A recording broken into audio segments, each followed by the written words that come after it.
Yes, lads, you alright? Welcome back to the day after debrief.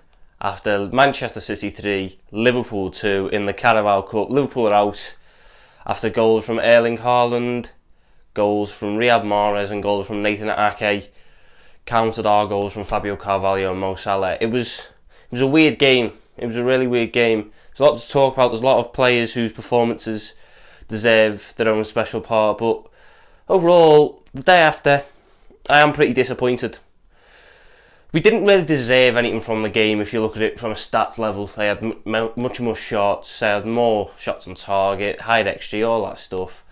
But from watching the game, I thought we were in it. I don't think we deserved to win it, but I did think we were in it, and on another day, if we score some of them chances, it's a different story. But I'm disappointed because I really did think that the Carabao Cup was our best shot this season at a trophy. We would have ended up with Southampton in the quarterfinals, with only United and Newcastle as the toughest teams left in the competition. So I do see it as a missed opportunity, especially with the performance of yesterday not really filling me with confidence for the rest of the season in other competitions. But I'm going to work my way up from the back, because I do think there's a lot of performances that do need to be talked about. Queeveen Kelleher, I thought he was solid again. He always is solid for us, and I do really think that this may well be his last season at the club, because performances like that are deserving of a consistent number one. He needs to be that for his career, for his international career. He needs to be a consistent number one at a Premier League club, and Liverpool simply cannot offer him that. And I do think that we might see him move on in the summer, as much as I'll be gutted to see it, because I do love a bit of Queeveen Kelleher. Right back, James Milner went off injured after about 30 minutes. He got shown up. I did think we were playing with fire with James Milner at right back. I have no idea why Trent Alexander-Arnold was not there. When you see Kyle Walker, when you see John Stones, when you see Jack Grealish, when you see Phil Foden, all turn up, all on the bench, and three of them actually came onto the pitch and played.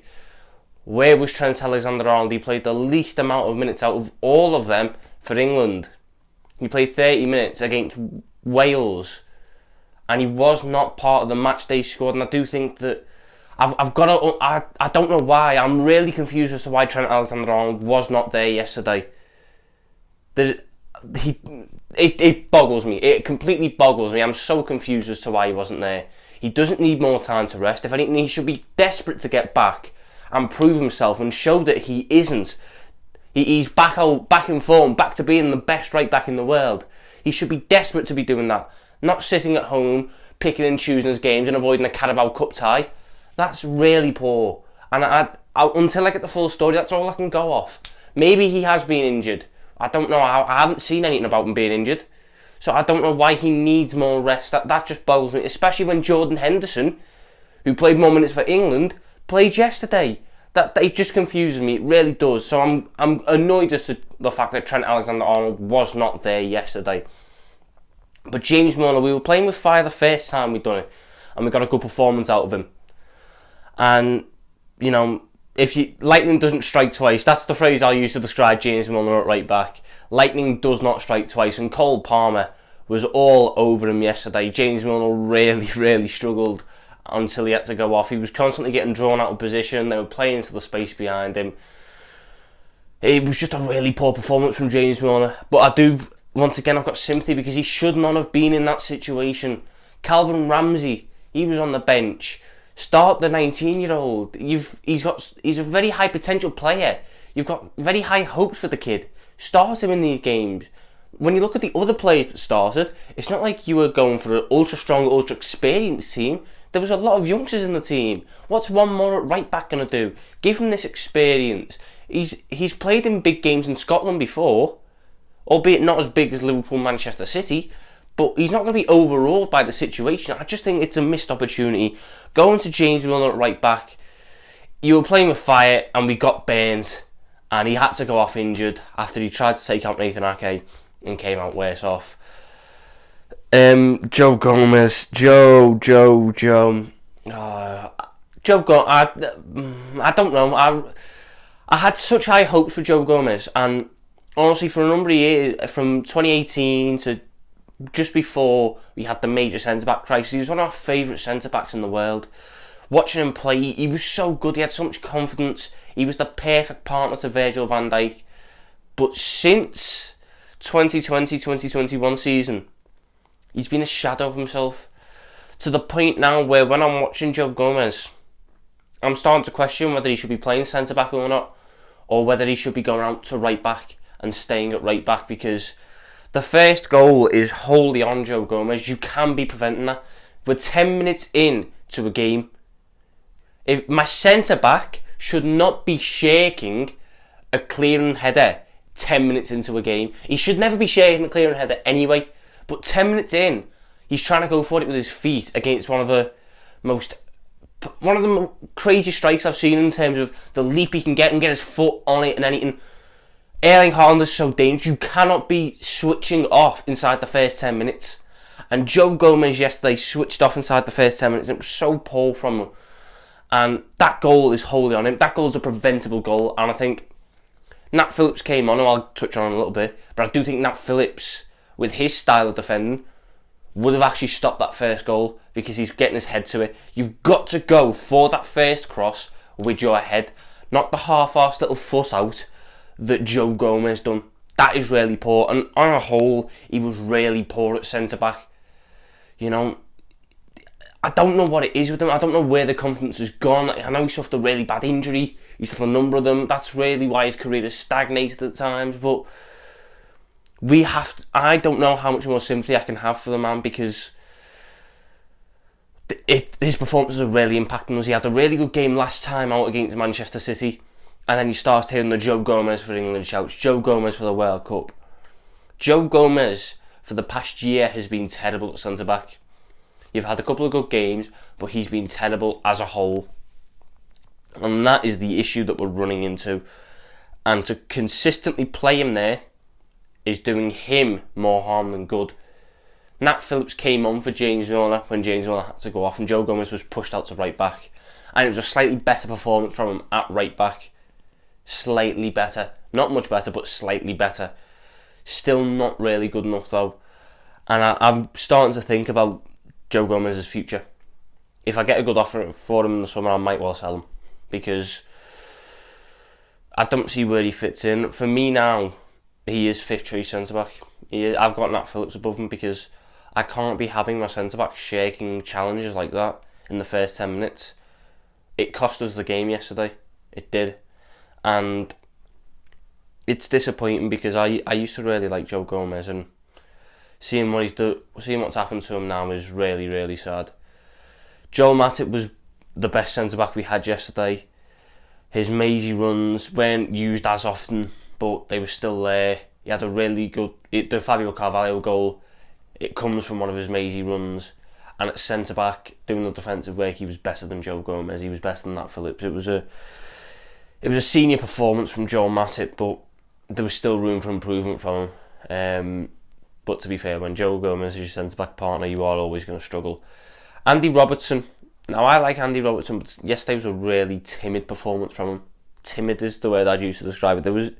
He didn't want to venture forward. He didn't want to, impose himself on the game in an attacking sense. I think we got 2 crosses in the first half, and then we had a sliced shot in the second half. And that was about it for Andy Robertson's contributions for the game. It was really surprising to see, because the Robertson we got before the World Cup was all action, free flowing in all areas of the pitch. Yesterday you got a really timid one, and whether it was because he didn't have confidence in his back line, so he didn't want to leave them and bomb on or whatever. I didn't like what I saw from Robertson yesterday, and I hope that was just a one and done type thing, because we need Robertson to be confident. We need Robertson at left back to be at his brilliant best in terms of an all action performance, and we didn't get that yesterday. We really didn't. And I do think we suffered a little bit from it, because when you've not got a natural left winger like we didn't yesterday, you need your fullback to be given that width, and we just never had it. We just never had it yesterday, and I think that was one of the reasons why we potentially struggled on an attacking end. Sometimes you just couldn't get out, because you didn't have that width to spread it to him. Midfield, Stefan Bajcetic I like the kid. I really do like the kid, but I think yesterday was a game too much. I think yesterday was a game too far, should I say. He is a defensive midfielder or a centre-back, and I do feel sorry in the sense that he was chucked in centre mid, I feel, yesterday. I think we moved into a 4-4-2, and he was chucked in at centre mid, and I just think he was getting dragged out too much because he's not a natural centre mid. He's more of someone who is an anchor, who shuttles across the back line, helps cut out passes, cut out attacks. And yesterday I just think he was a little bit sort of confused on his role and a little bit out of his depth. You saw the quality that City had: Rodri, Gundogan, KDB in that midfield, Stefan Bajcetic. It was a lesson yesterday, and I hope it's one that he learns from, because it was a tough game for him. He had his moments. He had a really good long raking pass to Fabio Carvalho in the first half. He came off at half time after picking up a booking. I do think that was the right call. But yeah, I mean, I think it was just a step too far for the kid. I'm going back on Andy Robertson now. I just remembered with Robertson, the second goal, really poor from Robertson on a defensive end. You know, Riyad Mahrez is a fantastic footballer, but Riyad Mahrez is very one-footed in my opinion. He's always desperate to get it onto that left foot. So when Robertson's seeing this long ball coming over his head, straight to Riyad Mahrez, I don't get why you've overcommitted so much. Riyad Mahrez isn't someone who's going to really take it a cross-body onto his right and try and hit it. He's always going to want to cut back in on his left. I think that was just a really bad mistake from Andy Robertson yesterday for the Mahrez goal. And it's another preventable goal. It's another preventable goal, which is really, really annoying. Really, really annoying. Because that's really the story of yesterday. All three of their goals, I feel, were preventable. But we didn't prevent them, and we're out the cup as a result. Who else played in midfield? We had Thiago. He was the best in midfield again, but it wasn't a great Thiago performance. It had elements of a great Thiago performance. You saw his touches, you saw the class he has, but it wasn't really a great Thiago performance as a whole. I don't think anyone had a really great performance as a whole, and I think just the whole team wasn't great, and that carried through with Thiago. You saw his moments. He was still the best midfielder that we had, but there was times where he was sloppy on the ball. There was times where he was overhitting his passes. You know, it showed a little bit of rustiness, and I think we suffer when Thiago doesn't play well. We do, and I think that showed yesterday. So he was still the best midfielder, but it wasn't a great Thiago performance. Harvey Elliott played off the right, like he done in the first game against Manchester City. It was a mixed performance. I'm a big fan of Harvey Elliott. I'm a big fan. I've got him on the back of my shirt here. I really like the kid, but yesterday was a really weird one. I do think that I need to see a little bit more confidence in him. I do need to see him start going back to the Harvey Elliott that wants to take on his man. When he gets on one-on-one at this point, it's almost like he's too afraid. He doesn't want to lose the ball. The confidence necessarily isn't there, and he's just playing the safe option, going backwards. When he goes forwards, because we did see it a couple of times yesterday, on the counter-attack, when he drives us forward, he's really good at that. He's really good at transitioning us from defence into attack with his driving runs from midfield. But what seems to be happening with Elliott at the minute is once he's making them runs and then he's getting closed down, whereas you see these other elite attacking midfielders, or it doesn't need to be elite, these other good attacking midfielders around the league are quite willing to try and take on their man. Harvey Elliott is very much sort of putting his foot on the ball at the minute and passing it off to the side just so he doesn't lose it.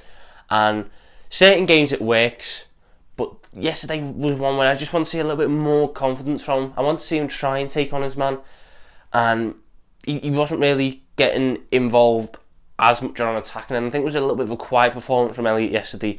And there's certainly, stuff I'd like to see improved against Villa and against Leicester from him, because I just want to see the Harvey Elliott that we saw last season. The one that was so confident on the ball, the one that wasn't afraid of whoever he was up against.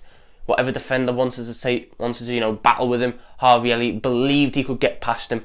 And I want to see that Elliott back, because I really like that Elliott, and that's the Elliott that we need in our midfield at the minute. It's the Elliott that we need, not this recycling possession one, because I think he does us more harm than good at times.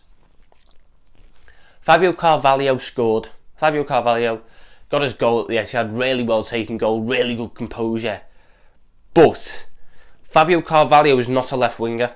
This obsession with playing Fabio Carvalho on the left wing is mind-boggling.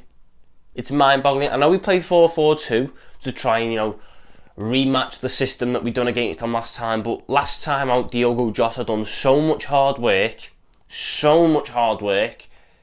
that that's what made the system work. That's what made it work, and Carvalho just isn't that. He isn't that. What Fabio Carvalho is a fantastic number 10, and he specialises at making them late runs into the box, Frank Lampard style. His goal yesterday was a late run into the box from the middle of the park. Please, please, please, when we go back to the Diamond, because I do think we'll go back to the Diamond, I think City's a game where we're changing our entire game plan for them. When we go back to the Diamond, please play Fabio Carvalho as a 10. Please, because there's a player there, there's a really good player there, and it's really annoying to see him at the minute be so limited on that left wing, because we're not using his skill set properly out there.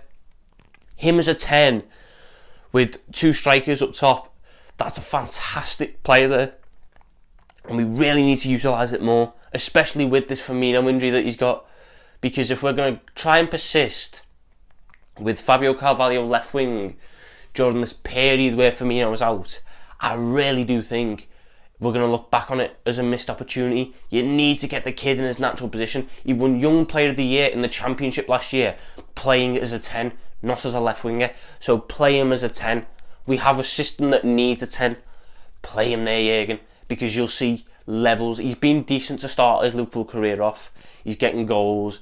He's helping out here and there. But he can push on to another level if he's in that 10. I really want to see him in the 10. Salah was quiet. Salah was actually quite disappointing yesterday. He got his goal. He got his goal right after Riyad Mahrez scored, a minute and 28 seconds or something. But overall, I think Nathan Ake had the best of him. I think he was pocketed by Nathan Ake. It was really weird seeing this from Salah. He, in a similar vein to Elliott, he just didn't really want to take on as a man. But I also don't think he got the ball anywhere near enough. I don't know what system we were. We were trying to play a 4-4-2, but Salah was chucked out to the right wing. It was really, really confusing as a whole with Mo Salah yesterday. And he got his goal. He's always going to. He's an output machine. But as an overall performance, I was disappointed with Salah yesterday. I really was. These are the games where I need my big players to take it by the scruff of the neck, and he didn't do that yesterday. And I am disappointed in him. I thought he should be getting the best of Nathan Ake in a one-on-one, and he very rarely done so. So I need to see improvements from Salah against Villa when you're going up against Luka Dean, because you've got to be getting the best of Luka Dean. You've got to be. Or if we're moving, maybe Jurgen, please move him from touchline winger like Mark Albrighton to a striker, because that's where you're getting the best out of him. But I've saved the best for last. The substitutes, Fabinho, I'll touch on Nunez in a minute now. Go on the substitutes real quick. Fabinho, much improved. Really happy with Fabinho's performance when he came off the bench yesterday. That's the Fabinho that I know. That's the Fabinho that I love. That's the Fabinho that this Liverpool team needs. Not the Fabinho we've had at the start of the season. That one yesterday, he was brilliant into a tackle, winning them. Good passing range. That was a really good Fabinho performance, and I need to see more of that, because that's what we need now. We have got to get top 4, and we will struggle to get it if Fabinho's not on his best. And I need Fabinho like he was yesterday, because if we get that fab, midfield battles, they're suddenly becoming a lot easier to win when you've got a really good destroyer in there, and that's what Fabinho was yesterday. Oxlade-Chamberlain had a really nice little skill and a brilliant outside the foot pass for the second goal, and then was just a bit invisible.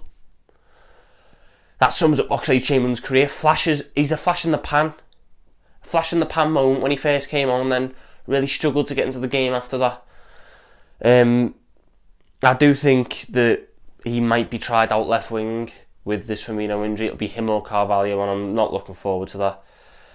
But it's what happens when you don't have great depth. Naby Keita came on, didn't get injured, so that's a plus. Again, though, a little bit, you can tell he's off the ball. You can tell he hasn't played a competitive match since last May. You know, he just looked a yard or two off the pace at times. Disappointing, but I'm just taking the positives from it that he didn't get injured again. But Nunez. Darwin. That was some performance yesterday, weren't it? What yesterday was a performance I've seen lots of Liverpool attackers have over the years, where the ball just won't go into the net.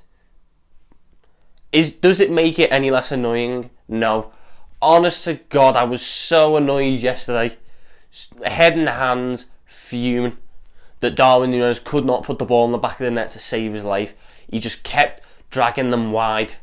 Everyone was dragged wide. And they were big chances for us. They were big chances. And it's annoying to watch your attacker do that. It's annoying to watch your attacker not take his chances. But as a performance, it was a decent one He was dangerous, as he always is.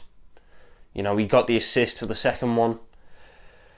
But the main thing from Nunez's performance yesterday was the missed chances. I just think I'm going to give him the benefit of the doubt. These games happen. I've seen Sadio Mane, I've seen Mo Salah, I've seen Fernando Torres, I've seen Luis Suarez have games where it just won't go in the back of the net. An argument that people will give is they had credit in the bank. They did. Sadio Mane, Mo Salah, the two best attackers of the Jurgen Klopp era, Torres and Suarez, killers in front of goal. They had credit in the bank. You could allow for these performances. I have a bit of sympathy for Nunez. I do think that the World Cup came at the wrong time for him. I think he was really starting to hit a good vein of form for Liverpool, and he's had to go out and come back in. It's breaking it up. You know, he's 23. He's the youngest attacker that Jurgen Klopp's bought in his time here. Really. Mane was 24. Salah was 25. Diaz was 24. Jota was 23. Same age as Nunez. Or we might have bought Nunez when he was 22. I don't know. But he's certainly one of the younger attackers that we've brought in, coming in from a completely new country, new environment, and he's still not played 20 games for the club yet. So I feel like the witch hunt on him is a little bit unnecessary, but it doesn't make yesterday any less annoying, because if he scores one of them chances, we're going to pens, and I do think we can win on pens. I really do.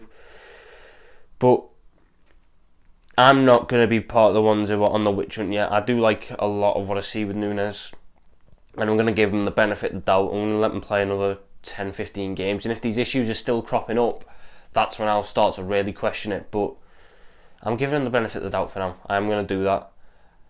But I can't do many of them performances because it was very, very annoying. But the game as a whole, all three goals, let's just touch on the three goals real quick. I've spoke on the first one. I think Joe Gomez has to do better there. You've got to be getting your head on that. You have to be. Nat Phillips would have left that area, would have left that challenge with the ball out for a throw-in and a bandage wrapped around his head. That's what I need to see from your centre-back. Body on the line. You can get to that ball with your head. Even if you don't win it, but you go with your head, you don't win it, Haaland gets there, scores, you go down holding your head, that goal probably gets disallowed. That's the gamesmanship that we sort of need at this top level, and it's the gamesmanship that Liverpool don't really use enough. The second goal, I think Andy Robertson has to do better to stop that. You've got to stop the switch first of all. You've got to stop the switch. The midfield was just non-existent at times. You really saw the gulf in class. I've seen Liverpool lose midfield battles this season. We've lost them to Fulham. We've lost them to Palace. We've lost them to Forest. We've lost them to Leeds. We got absolutely destroyed in a midfield battle yesterday. That was a proper gulf in class. But I do think you got to stop the switch, and then Robertson's certainly got to be doing better with Riyad Mahrez cutting in. Riyad Mahrez is always going to cut in. You've got to be, getting out. You've got to be showing him to his right foot, not running all the way across, allowing him to cut in and having the freedom of Manchester to pick his corner. It's a great finish though. And then the third one, the third goal, wow. The The third goal was something... That is one of the most shocking goals I've seen Liverpool concede. There's a picture on Twitter that's going around of just how many players... There was an angle on the replays, and we had 9 players watching the ball. 9 players out of the 10 outfielders watching the ball. The only player who was ready was Nat Phillips, and he very nearly stopped it. So once again, credit to Nat Phillips. I thought he was quite good yesterday. But that third goal, honestly, how can you switch off that bad? Jordan Henderson's got to be out there. He's got to be out there. This is a gripe I've got with football, really. It's a gripe I've got with football. Zonal marking. Zonal marking is awful. I disagree with zonal marking wholeheartedly. Because all you can see with zonal marking is that. You can get at zonal marking so much easier than you can with man-to-man. Man-to-man is about spotting mismatches. Zonal is about going, which area of the box are they not contesting the most in? And when you've got a great crosser like Kevin De Bruyne in the opposition team, you have to be switched on because that's what they're going to target. And they targeted it to perfection yesterday. They had a train of 3 people waiting to head home that chance because we don't have people at the back post when we're zonally marking, and it is so poor. And that goal is the worst one we conceded. The worst one we conceded because the other ones are individual mistakes. That one was a collective team error because they all switched off at the same time and didn't try and stop the short corner. It was awful. Awful, awful. And we came back with the first one, and then we came back with the second goal. And once the third goal went in, I sat there, and I was sitting there watching it, and I went, I think we've pushed all we can. I don't see us getting another goal. Nunez had a chance, which he dragged wide, but that was about it. We didn't really create anything other than that. And yesterday was just a golfing class. It showed that their second options, they weren't even second options. They had a first choice midfield out at times. You know, Bernardo Silva didn't play, but Gundogan, there's very little drop in quality. We have Bajcetic, you know. There's just a lot of that game which is disappointing. But what does this mean for us? Out the cup now, which is disappointing. Really disappointing. Because I did think it was our best chance. But we move on to Villa midweek. We're 4 points off top 4. We need to start picking up wins in the league again. Obviously we haven't got any Firmino, but I need to see Trent back. I need to see Van Dijk back. I need to see Alisson back. I want to see the Fabinho that we saw yesterday come back in and pick up where he left off against City. Villa's a massive game. A massive game. We need to start off this period in the league well. You've not got the fixture congestion that the Carabao Cup will bring now. So we have a focus on the league. And we have to get onto one of them runs that I know Liverpool can get onto. But that's it. They have to debrief. It's disappointing, but where the positives? Fabinho was a positive. Not about it. Kelleher was decent again. Nat Phillips was alright when he came on. He's put himself up to 4th choice. There's a lot more negatives than positives, but I didn't expect much when I saw the team. But that's it for me. Day after debrief done. I'll be back. We play on the 26th. I'll probably touch on a little bit of transfer news in the coming days because, you know, the midfield, lost the midfield battle horrifically yesterday. I've never seen a more telling advert for us needing a midfielder than that. So hopefully we get some transfer news in the coming days before Aston Villa about a midfielder. If we do, I'll touch on that. If we don't, I'll be here on the... You might get a Christmas Day video. It'll be recorded before Christmas Day, but you might get a Christmas Day video. The Aston Villa preview. Hopefully we get 3 points there. But that's it. Done. Liverpool out the cup. Nunez couldn't score. Joe Gomez was awful. Focus on the league now. I'll see you all in a bit.